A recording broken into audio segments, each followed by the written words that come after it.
Hello hi people.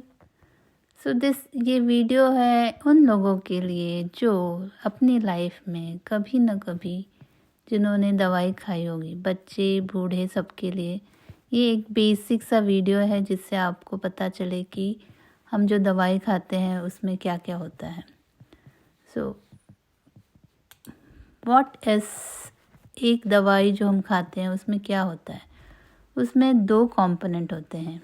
एक तो होता है एक्टिव इंग्रेडिएंट जो आपकी बीमारी को ठीक करता है। जैसे अगर आपके सिर में दर्द है और आपको सिर दर्द की ठीक होने की दवाई खा रहे हैं तो उसमें एक इंग्रेडिएंट होता है जो आपके सर दर्द पे काम करता है। जैसे अगर आप पैरासीटामोल खा रहे हैं तो वो पैरासीटामोल आपके सर दर्द को ठीक करता है। पैरासीटामोल एक एक्टिव इंग्रेडिएंट है और उस दवाई में एक टैबलेट में पैरासीटामोल के अलावा और भी चीज़ें होती हैं और उन चीज़ों को कहते हैं एक्सिपिएंट्स, जो कि यूज़ करते हैं उस दवाई को शेप देने के लिए या उसको बहुत देर तक चलाने के लिए या डिज़ोल्व करने के लिए। जैसे अगर आपको किसी ने कहा कि आपके सिर में दर्द है तो आपके नींबू पानी पीने से आपके सिर दर्द में आराम मिलेगा।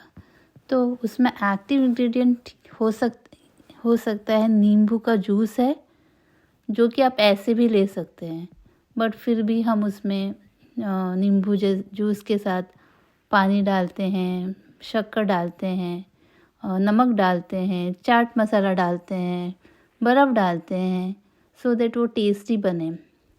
तो इसमें एक्टिव इंग्रेडिएंट तो सिर्फ नींबू जूस और पानी है, पर जो और सारी चीज़ें हमने डाली है वो उसे एक्सिपिएंट कहते हैं। ओके ना, अगर आप दवाई खा रहे हैं तो एक बार आप उस दवाई के बॉक्स पे देखिए ये जानने के लिए कि उसका डोसेज क्या है। यहाँ पे एक एग्जांपल है, ये है एडविल और इसमें है आइबुप्रोफेन। इसमें लिखा है आइबुप्रोफेन टैबलेट 200 मिलीग्राम। मतलब एक टैबलेट अगर आप खाओगे तो उसमें 200 मिलीग्राम आइबुप्रोफेन मिलेगा और बाकी जो भी होगा वो एक्सिपिएंट होगा।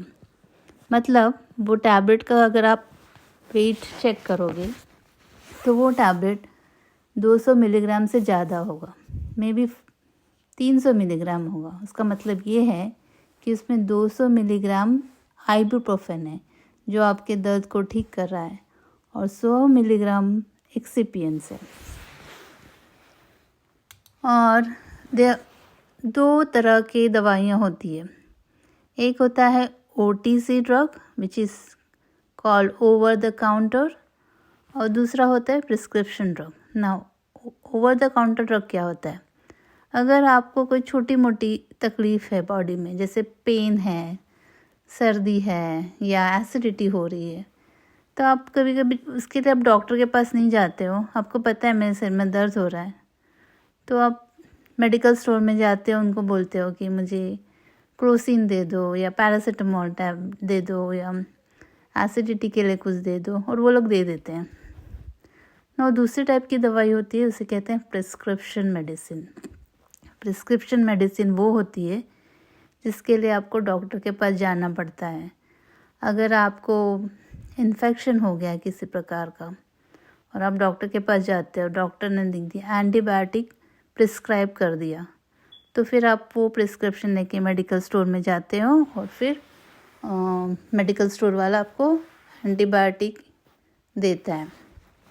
तो बहुत बार ऐसा होता है कि बहुत लोग किसी और का सिम्टम्स देखते हैं और बोलते हैं कि सोचते हैं कि मुझे भी सेम यही हो रहा है तो मुझे भी वही दवाई जाके लेनी चाहिए। वो मेरे पड़ोसी को भी सिर दर्द था, खांसी थी, बुखार था और उसने एंटीबायोटिक खाया था, तो मैं भी जाके मेडिकल स्टोर में जाके एंटीबायोटिक ख़रीद लूँ क्योंकि सिम्टम सेम है। ऐसा नहीं होता है। हो सकता है जो आपकी पड़ोसी है उसको फंगल इन्फेक्शन हो और आपको वायरल इन्फेक्शन हो, तो जो एंटीबायोटिक जैसी दवाइयाँ हैं वो इसीलिए डॉक्टर के प्रिस्क्रिप्शन से ही मिलती है। अगर आपका मेडिकल स्टोर वाला आपको ऐसे ही दे रहा है तो वो गलत काम कर रहा है। लेकिन अगर आप ऐसे ही खा रहे हैं बिना डॉक्टर के सलाह से, तो आप भी गलत कर रहे हैं। आप एंटीबायोटिक खाओगे तो आप ठीक तो हो जाओगे, बट आपका बॉडी उस एंटीबायोटिक के लिए इम्यून हो जाएगा, मतलब आपके बॉडी को उस एंटीबायोटिक की आदत पड़ जाएगी। जैसे कि मैंने अभी बोला कि अगर डोज है 500 मिलीग्राम और आप ऐसे ही जाके खा रहे हो एंटीबायोटिक, तो आपकी बॉडी को आदत पड़ गई है। अब आप जब आपको लाइफ में कभी भी एक्चुअल एंटीबायोटिक की ज़रूरत पड़ेगी, तो 500 मिलीग्राम वाला एंटीबायोटिक आपके बॉडी पे काम नहीं करेगा। तो डॉक्टर आपको हायर स्ट्रेंथ लाइक ज़्यादा डोसेज वाला एंटीबायोटिक खाने के लिए प्रिस्क्राइब करेंगे। तो इसलिए आप प्लीज़, अगर आप दवाई खा रहे हैं तो आप डॉक्टर के पास जाके उसका सिम्टम्स देखे, डॉक्टर जो प्रिस्क्राइब करता है वही दवाई खाइए। तो आई होप आपको ये वीडियो में ज़रा सा बहुत बेसिक इन्फॉर्मेशन दवाइयों के बारे में मैंने कोशिश किया है कि आपको समझ में आए। बस दवाई का नाम देख के या दवाई का वो पैकेट देख के आप समझ में आए कि इसमें क्या है और कितना मिलीग्राम आप खा रहे हो। बस यही इन्फॉर्मेशन के लिए मैंने ये वीडियो बनाया था। सो आई होप आपको ये इन्फॉर्मेशन पसंद आया हो। Thank you so much, bye.